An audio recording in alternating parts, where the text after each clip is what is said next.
नमस्कार, मैं हूं पंकज सिंह जाडेजा। हमारा उद्देश्य है राष्ट्र से स्नेह, राष्ट्र का सम्मान। अब देखते हैं आज के दिन भर के टॉप हेडलाइन।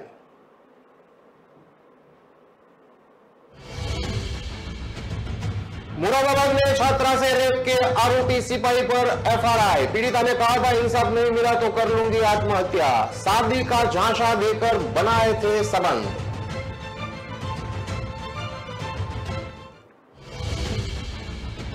आजमगढ़ के तहसीलदार का गाली देने का वीडियो हुआ वायरल। खुलेआम महिलाओं को गाली दे रहे हैं निजामाबाद के तहसीलदार राजू कुमार।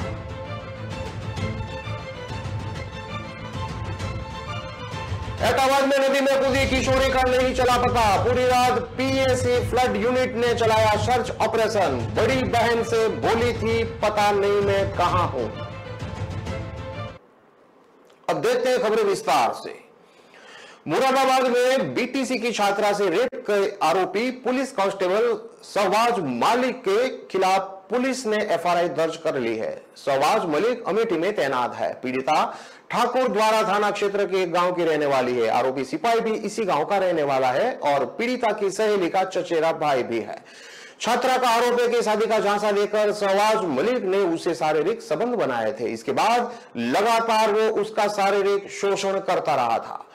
शनिवार को पीड़िता ने कहा था कि वो थाने से लेकर डीआईजी सलम माथुर तक फरियाद लगा चुकी है, लेकिन कहीं भी उसकी सुनवाई नहीं हो रही है। इस मामले में प्रमुखता से मीडिया ने सवाल उठाया था, जिसके बाद रविवार को इस मामले में पुलिस ने आरोपी सिपाही शहबाज मलिक के खिलाफ प्राथमिकी दर्ज कर ली है। मेरी बेस्ट फ्रेंड ने अपने चचेरे भाई से मिलवाते हुए मुझसे कहा कि आप दोनों को निकाह करा देंगे। इसके बाद वो कांस्टेबल मेरा मोबाइल नंबर ले गया और मुझसे बातें करने लगा।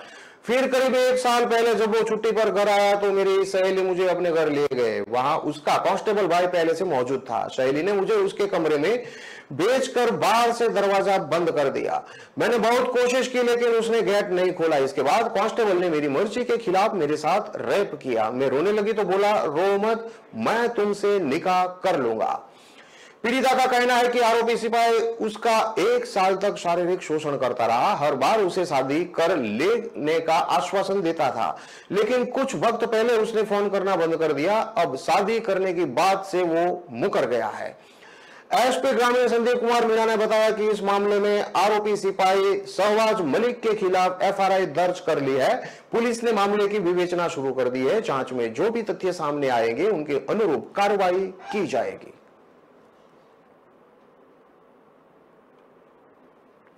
आजमगढ़ जिले के निजामाबाद तहसील में कार्यरत तहसीलदार राजू कुमार का गाली देने का एक वीडियो सोशल मीडिया में वायरल हो रहा है। एक दिन पूर्व भाजपा नेताओं ने तहसीलदार से मारपीट भी की थी। इस मामले को लेकर जिले के डीएम विशाल भारद्वाज ने जांच गठित की है। इस जांच कमेटी की रिपोर्ट 2 दिन में आने के बाद आगे की कार्रवाई की जाएगी। सोशल मीडिया में वायरल हो रहा है यह वीडियो हालांकि पुराना बताया जा रहा है, पर भाजपा नेताओं और तहसील कर्मियों के बीच हुए मामले के बाद एक बार फिर से यह वायरल हो रहा है। निजामाबाद तहसील में तैनात तहसीलदार राजू कुमार गांव में पहुंचे थे। गांव में जाने वाले एकमात्र रास्ते को अवरुद्ध करने को लेकर महिलाओं ने उसको लेकर विरोध किया था। महिलाओं के विरोध करने पर तहसीलदार ने महिलाओं को बदली बदली गालियां दी थी। इसके साथ ही महिलाओं को SC/ST एक्ट में फंसाने की धमकी भी दी थी। महिलाओं ने तहसीलदार को गालियां देने को लेकर सवाल भी किया था, जिसके बाद तहसीलदार शांत हो गए थे। एक दिन पूर्व घटित घटना के बाद यह पुराना वीडियो वायरल हो रहा है। हालांकि इस बारे में अधिकारी कुछ भी बोलने से बचते नजर आ रहे हैं। एटा जनपद के बागवाड़ा थाना क्षेत्र में काली नदी में छलांग लगाने वाली 17 साल की कल्पना का अभी तक कोई पता नहीं चल सका है। रात भर पीएससी की तृतीय फ्लड टीम के गोताखोर और स्थानीय गोताखोर कल्पना को नदी में बरामद करने की जद्दोजहद में लगे रहे, लेकिन कोई सफलता नहीं मिली। 24 घंटे के अधिक का रेस्क्यू ऑपरेशन पूरा होने के बाद भी ऑपरेशन जारी है। बागवाला थाना के इंस्पेक्टर विनोद कुमार सिंह ने मौके से बताया कि लगातार रेस्क्यू ऑपरेशन जारी है। एटा के सीओ सिटी राजकुमार सिंह ने भी रात में मौके पर पहुंचकर रेस्क्यू ऑपरेशन की मॉनिटरिंग की थी।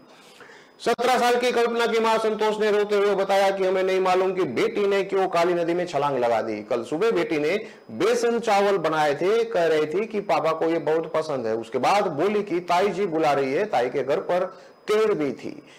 इतना कहकर कल्पना पड़ोस में ताई के यहाँ चली गई। उसके बाद 1-2 घंटे तक नहीं आई तो लगा ताई बीमार है तो डॉक्टर के यहाँ दवाई दिलाने गई होगी, लेकिन फिर भी मैंने वहां पता किया।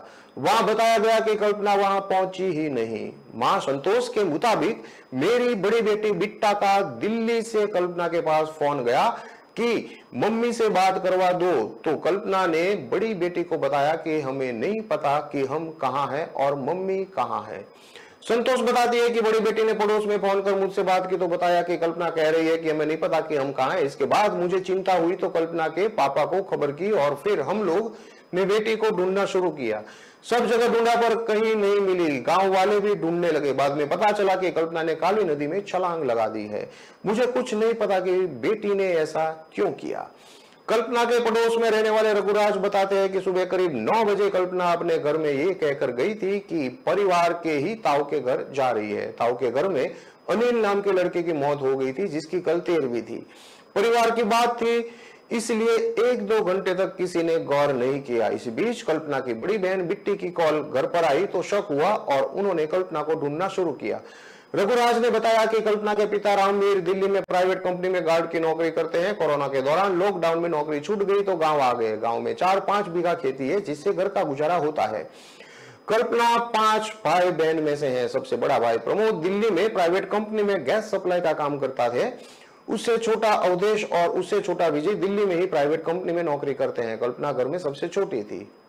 बड़ी बहन बिट्टा की भी शादी दिल्ली में हुई है और वह दिल्ली में ही रहती है। गांव में पढ़ाई का साधन न होने के कारण ये सभी बच्चे 10वीं कक्षा तक के पढ़े हैं। मां का और परिजनों का रो रो कर बुरा हाल है। हरदोई में गांव के ही युवक को चोर बताकर खंबे से बांधकर खूब पिटाई की गई। पुलिस को मामले की जानकारी हुई तो मौके पर पहुंचकर युवक को छुड़ाया गया। इस घटना का वीडियो भी सोशल मीडिया पर वायरल हो रहा है। फिलहाल पुलिस ने मामले में पीड़ित की शिकायत पर 3 आरोपियों के खिलाफ मामला दर्ज कर उन्हें हिरासत में ले लिया है।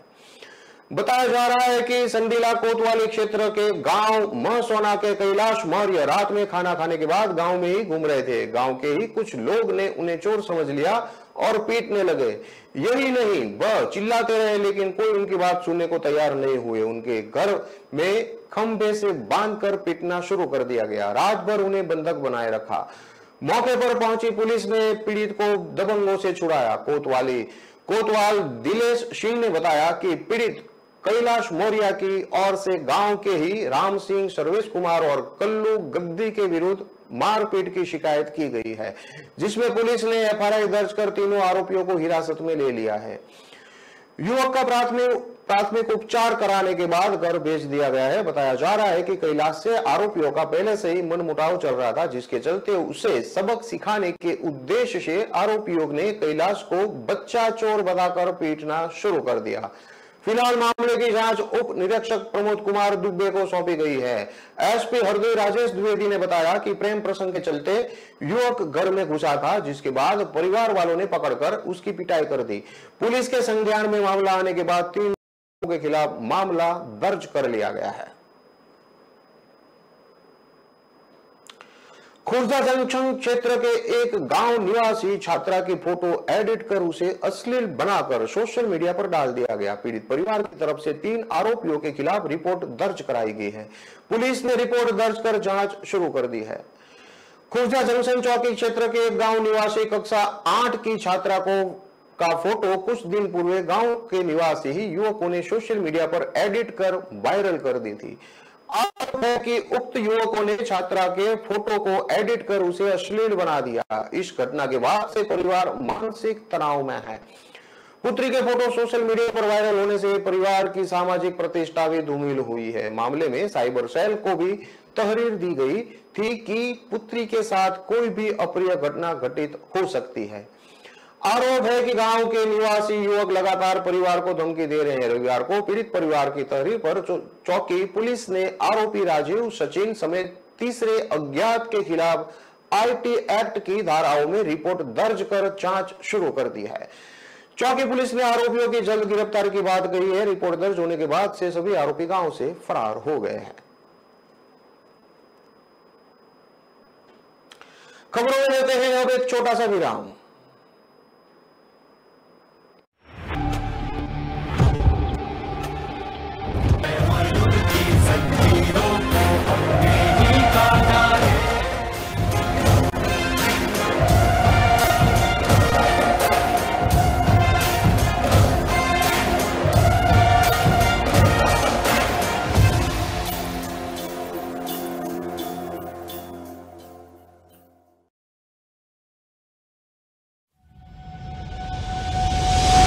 लहरों से डरकर नौका पार नहीं होती, कोशिश करने वालों की कभी हार नहीं होती। नन्ही चींटी जब दाना लेकर चलती है, चढ़ती दीवारों पर 100 बार फिसलती है। मन का विश्वास रगों में साहस भरता है, चढ़कर गिरना गिरकर चढ़ना न अखरता है। आखिर उसकी मेहनत बेकार नहीं होती, कोशिश करने वालों की कभी हार नहीं होती। डुबकी या सिंधु में गोताखोर लगाता है, जा जाकर खाली हाथ लौट कर आता है। मिलते नहीं सहज ही मोती गहरे पानी में, बढ़ता 2 गुना उत्साह इसी हैरानी में। मुट्ठी उसकी खाली हर बार नहीं होती, कोशिश करने वालों की कभी हार नहीं होती। असफलता एक चुनौती है, इसे स्वीकार करो। क्या कमी रह गई देखो और सुधार करो। जब तक न सफल हो नींद चैन को त्यागो तो, संघर्ष का मैदान छोड़कर मत भागो तो। कुछ किए बिना ही जय जयकार नहीं होती, कोशिश करने वालों की कभी हार नहीं होती। कुछ नया करो।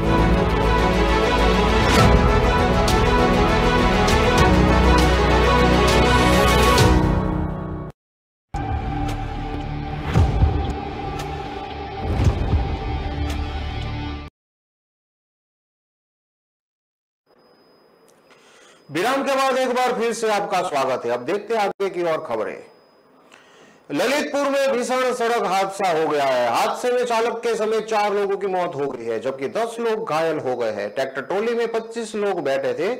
एक व्यक्ति मामूली रूप से घायल बताया जा रहा है। मौके पर मौजूद लोगों ने बताया कि तेज रफ्तार ट्रक ने ट्रैक्टर ट्रॉली को सामने से टक्कर मार दी, जिसमें उसमें सवार लोगों में 4 की मौके पर ही मौत हो गई। सूचना पर पहुंची पुलिस और स्थानीय लोगों ने घायलों को स्थानीय CHC में एडमिट कराया है। पूरी घटना नेशनल हाईवे बमहोरीसर गांव से आधा किलोमीटर दूर राजश्री पुरुषोत्तम दास टंडन महाविद्यालय के सामने हुई।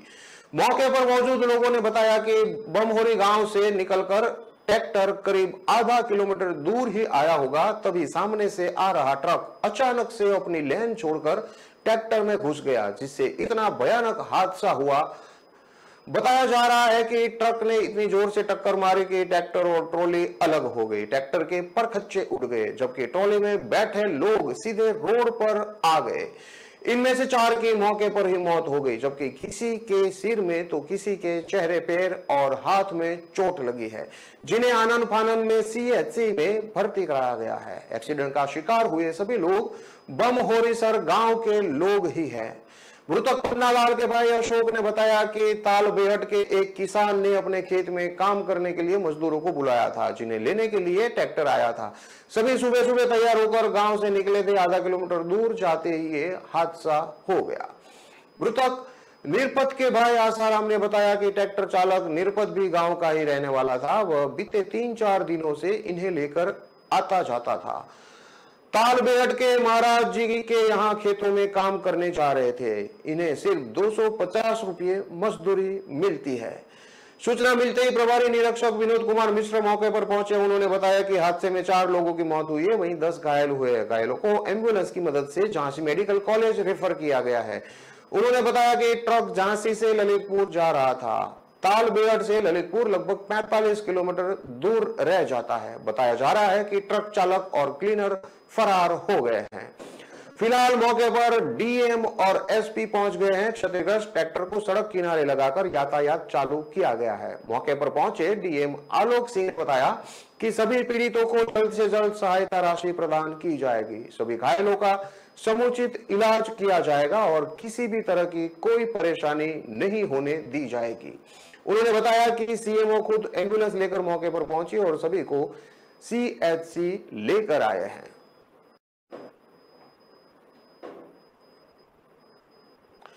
आगरा में आज सुबह रिटायर्ड रेलवे कर्मचारी के बाथरूम में पानी गर्म करने के लगे गीजर गैस का सिलेंडर बदलते समय आग लग गई। हादसे में रिटायर्ड कर्मचारी, उसकी पत्नी और 7 साल का पोता झुलस गए। रिटायर्ड कर्मचारी के उसके पोते को इलाज के लिए निजी अस्पताल में भर्ती कराया गया है। के मुताबिक थाना के अंतर्गत शमशादबाद रोड पर स्थित ब्रह्मपुरी कॉलोनी निवासी रेलवे कर्मचारी अशोक कुमार घर के बाथरूम में लगे गीजर में सिलेंडर लगा रहे थे। इसी दौरान अचानक सिलेंडर में आग लग गई। सिलेंडर से तेज गति से निकली आग की लपटों से अशोक कुमार और उनका 7 साल का पोता चपेट में आ गए। बचाने पहुंची पत्नी आग से हल्का झुलस गई। गैस के चलते बाथरूम का दरवाजा भी लॉक।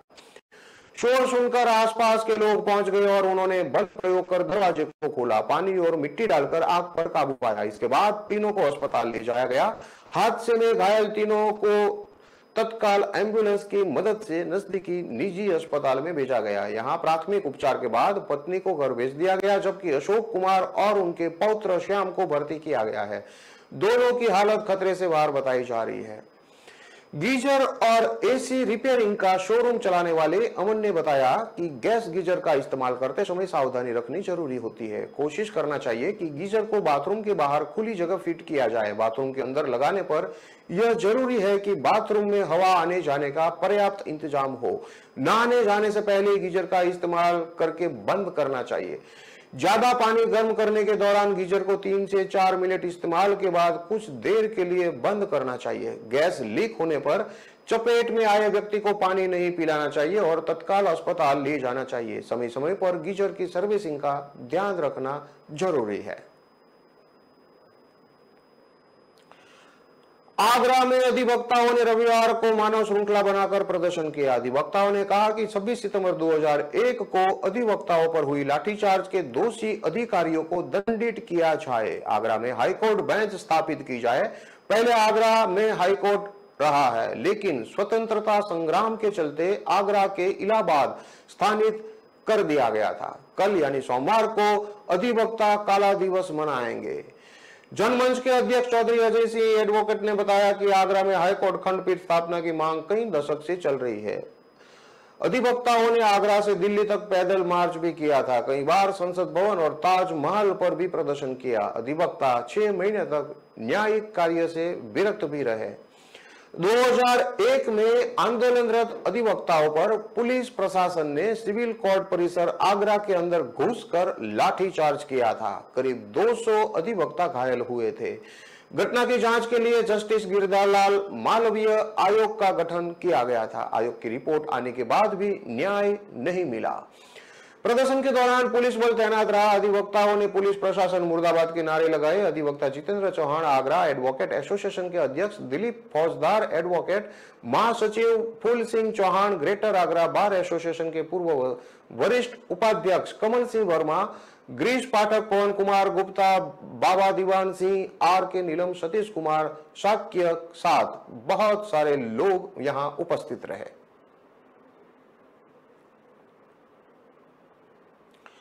आजमगढ़ पुलिस ने बाइकर्स गैंग के वांटेड लुटेरे आलोक पांडे को मुठभेड़ में गिरफ्तार किया है। एक दिन पहले पुलिस ने 2 अलग अलग मुठभेड़ में 5 आरोपियों को गिरफ्तार किया था। एसपी अनुराग आर्य ने बताया कि अभी भी कई फरार चल रहे थे। इनकी गिरफ्तारी के लिए पुलिस की 6 टीमें गठित की गई थी। पुलिस टीम ने लुटेरे आलोक को अरेस्टेड कर लिया है। उसने दाहिने पैर में गोली लगी है। पुलिस के अनुसार 19 सितंबर को टैबलेट, मोबाइल और पैसे छीनने की घटना हुई थी। इसके साथ ही 18 सितंबर को 2 बाइक सवार बदमाशों ने एक बाइक सवार से पैसे, मोबाइल और सारे कागजात लूट लिए थे। जिले में 7 दिनों के भीतर लूट और छिनैती की 6 घटनाओं में पुलिस को विवेचना में आरोपी की संलिप्तता मिली है। एसपी अनुराग आर्य ने बताया कि सरायमीर थाना क्षेत्र के संजयपुर में करियाड़ी जाने वाले मार्ग पर पुलिस चेकिंग कर रही थी। इसी दौरान एक व्यक्ति बाइक से आता हुआ दिखाई दिया। पुलिस टीम को सामने देखकर बाइक सवार ने भागने का प्रयास किया। बाइक फिसलने के कारण वह गिर गया। पुलिस ने आरोपी को रोकने की इशारा किया, लेकिन आरोपी ने पुलिस पर फायरिंग कर दी। उन्होंने बताया कि पुलिस की फायरिंग में बदमाश आलोक पांडे के दाहिने पैर में गोली लगी है। इस इलाज के लिए अस्पताल में भेज दिया गया है। आलोक पांडे चकिया थाना रानी की सराय का रहने वाला है। उसके पास से तमंचा, कारतूस और पूर्व के लूट के मुकदमे में संबंधित डीएल आधार कार्ड, एटीएम, एनपीएस कार्ड और लूट का पैसा बरामद हुआ है। आलोक ने इस बात को स्वीकार किया कि हम लोग गिरोह बनाकर लूट की घटना को अंजाम देते हैं। आरोपी के ऊपर 6 मुकदमे दर्ज हैं और पुलिस को काफी दिनों से उसकी तलाश थी। जालौन में शराबियों का बीच सड़क पर हुड़दंग देखने को मिला, जहां शराबियों ने निकलने वाले राहगीरों के साथ मारपीट कर घायल कर दिया। इसके चलते सड़क पर करीब आधे घंटे तक आवागमन बाधित रहा। हंगामे का वीडियो भी सामने आया है। सूचना पर पुलिस मौके पर पहुंची और शराबियों को हिरासत में लेकर थाने में ले गई। शराबियों के हंगामे का वीडियो चुरखी थाना क्षेत्र ककहारा गांव से निकली सड़क का है, जहां आधा दर्जन युवकों ने शराब पीकर राहगीरों को रोककर अभद्रता कर मारपीट की। राहगीरों ने विरोध किया तो शराबियों ने एकजुट होकर भारी हुड़दंग मचाया। बताया जाता है कि हंगामे को देखते हुए कुछ ग्रामीण भी मौके पर पहुंच गए। उन्होंने शराबियों को हटाने का प्रयास किया, मगर शराबी लोगों के साथ शराब के नशे में धुत होकर ये कार्रवाई करते रहे, जिसके बाद बड़ी देर तक आम जाम लगा रहा। घटना की जानकारी वहां से निकलने वाले राहगीरों ने पुलिस को दी। सूचना मिलते ही चुरखी थाने के प्रभारी निरीक्षक नागेंद्र कुमार पाठक दल बल के साथ मौके पर पहुंचे। उन्होंने हंगामा करने वाले शराबियों को पकड़ और थाने ले गए। लोगों के बीच आपसी समझौता कराने के बाद पुलिस ने उनके खिलाफ बिना कार्रवाई किए छोड़ दिया। इस मारपीट और हंगामा करने का वीडियो सोशल मीडिया में वायरल हो रहा है। यह वायरल वीडियो शनिवार की देर शाम का बताया जा रहा है।